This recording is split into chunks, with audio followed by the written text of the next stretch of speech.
là-bas, puis après je suis rentré dans la résistance. Comment ça s'est passé, la rentrée dans la résistance? Pour rentrer à la résistance, par connaissance? oui, parce que déjà, la résistance il fallait, comment dirais-je, pour la rentrée dans la résistance, il fallait dire, je vais pour mourir. Parce qu'il n'y en avait pas notre sortie. Je savais que si je serais arrêté, je serais fusillé. Parce que je suis juif, parce que je suis un évadé, et parce que la résistance était illégale. Et à ce moment-là, on a groupé, je me suis trouvé des camarades de Paris.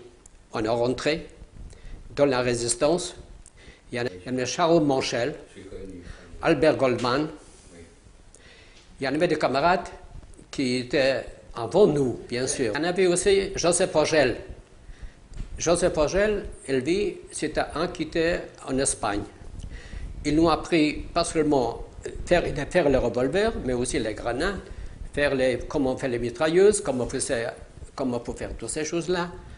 Et puis on est bien. Et puis après un jour, c'était en 42, 43, on m'a proposé de rentrer au Parti communiste français.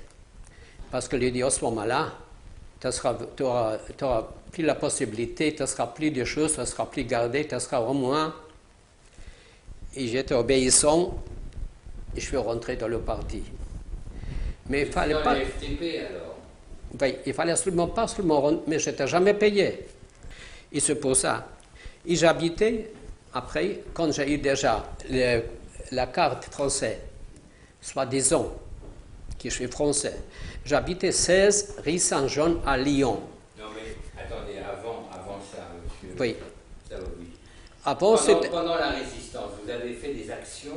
Oui, bien sûr. Racontez-nous un peu, ça nous intéresse. Les actions, c'était, tout d'abord, on commençait par des petites choses. On a mis dans la boîte aux lettres, on a mis en langue allemande, en langue en français, qu'il ne faut pas aller en Allemagne. Il ne faut pas se laisser embobiner pour rester dans le STO, parce que ce n'était pas vrai. On a collé d'affiches.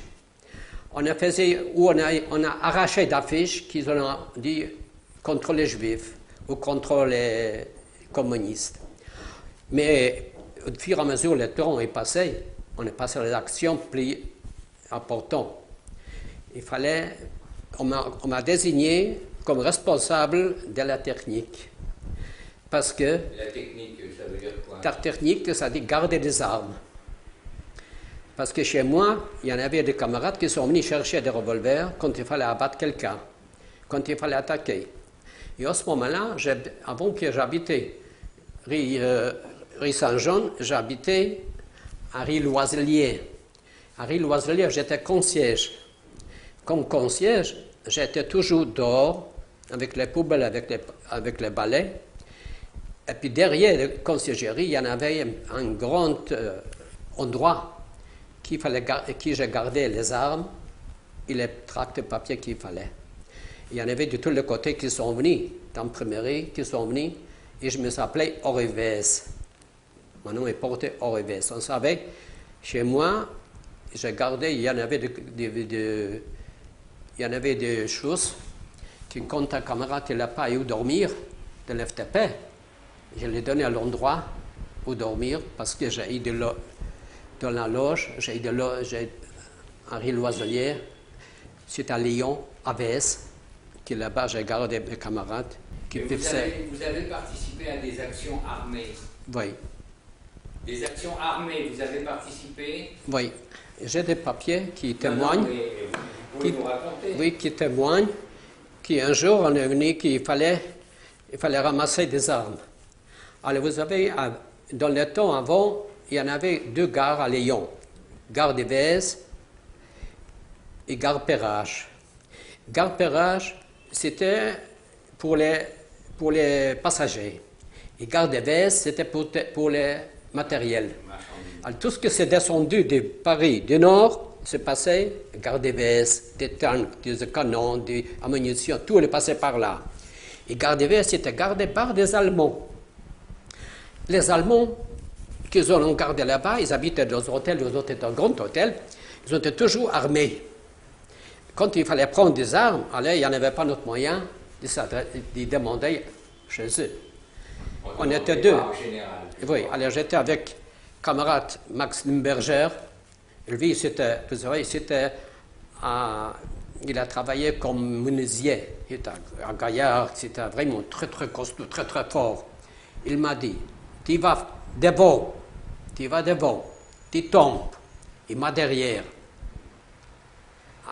Ils ont été deux, eux aussi. Et puis on a pris des armes chez eux. Un était mort sur place, l'autre était blessé. On a pris des armes, on est parti. Ah bon, vous avez tiré dedans alors? Avant de tirer, bien sûr, on a premier attaqué. Ah bon? Bien sûr. Ouais. Je suis tombé. Alors, lui est tombé sur moi, le premier Allemand. Oui. Alors, Max, avec son couteau, il a fait. L'autre Allemand, il a vite couru pour l'aider. C'est là qu'il est tombé. Premier Allemand qui est tombé sur moi. Alors, le deuxième Allemand, il a vite couru pour l'aider. Alors, on était tous les deux par terre. Et Max, il a eu le meilleur moyen, avec un couteau, pour le faire 1, 2. Moi, j'allais par derrière. On a pris des armes chez eux, on a laissé sur place. Et puis après, ils en ont se vengé. Ils en ont pris des otages à Lyon-Vèze. Et puis nous, on a fait tout notre travail jusqu'à la fin. Et à la fin, on a libéré. Lyon était libéré par nous-mêmes.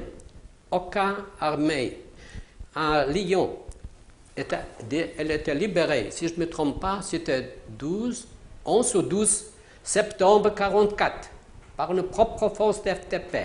Puis à ce moment-là, je n'ai pas pensé à ce moment-là à faire des photos avec mon mitraillette, avec la bande FTP sur les bras, parce que je n'ai pas combattu pour des papiers, ni pour des médailles, croyez-moi.